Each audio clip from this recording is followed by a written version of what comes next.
করবে মীন রাশির রেবতী নক্ষত্রে এবং আজ আবার মেষ রাশির অশ্বিনী নক্ষত্রে প্রবেশ করবে। মঙ্গল আজকে অবস্থান করবে মিথুন রাশির পূর্ণবসু নক্ষত্রে, বুধ আজকে অবস্থান করবে মীন রাশির উত্তর ভাদ্রপদ নক্ষত্রে, বৃহস্পতি আজকে অবস্থান করবে বৃষ রাশির রোহিণী নক্ষত্রে, শুক্র আজকে অবস্থান করবে মীন রাশির উত্তর ভাদ্রপদ নক্ষত্রে, শনি আজকে অবস্থান করবে মীন রাশির পূর্ব ভাদ্রপদ নক্ষত্রে, রাহু আজকে অবস্থান করবে মীন রাশির পূর্ব ভাদ্রপদ নক্ষত্রে, কেতু আজকে অবস্থান করবে কন্যা রাশির উত্তর ফাল্গুনী নক্ষত্রে। আজ রাশির দ্বাদশভাবে 5টি গ্রহের সহাবস্থান ঘটবে, অর্থাৎ আজ মেষ রাশিতে চন্দ্রের অবস্থান, দ্বাদশভাবে থাকবে শনি, রাহু, বুধ, শুক্র এবং রবির অবস্থান।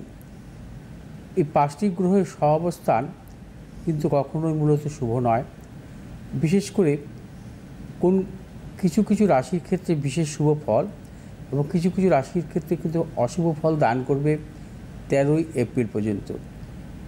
এটা নিয়ে আমি আসবো অবশ্যই মঙ্গলবার রাতের প্রোগ্রামে, রাত 9টার সময় প্রোগ্রামে শুনতে ভুলবেন না।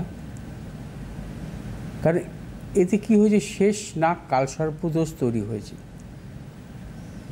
যদি কখনো কোনো জাতক জাতিকার লগ্নে বা রাশির দ্বাদশভাবে রাহু থাকে এবং সমস্ত গ্রহগুলো যে একদিকে চলে যায়, তখন আমরা জানি কালসর্পদোষের তৈরি হয় এবং রাহু দ্বাদশে থাকলে সেটা শেষ নাগ কালসর্পদোষ হয় এবং শেষ নাগ কালসর্পদোষ কখনোই ভালো নয়।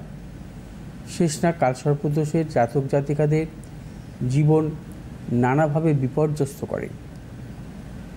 মূলত আমরা জানি যে রাহু দুস্থানগত, অর্থাৎ রাহু যদি কোনো জাতক জাতিকার জন্মছকে দ্বাদশভাবে বা অষ্টমভাবে থাকে, তার মহাদশা যদি কখনো চলে, সেই জাতক জাতিকার জীবনে কিন্তু 18 বছর নানাবিধ সমস্যা দেয় এবং 18 বছর কিন্তু তার জীবনে কিন্তু সহজে সাফল্য আসে না।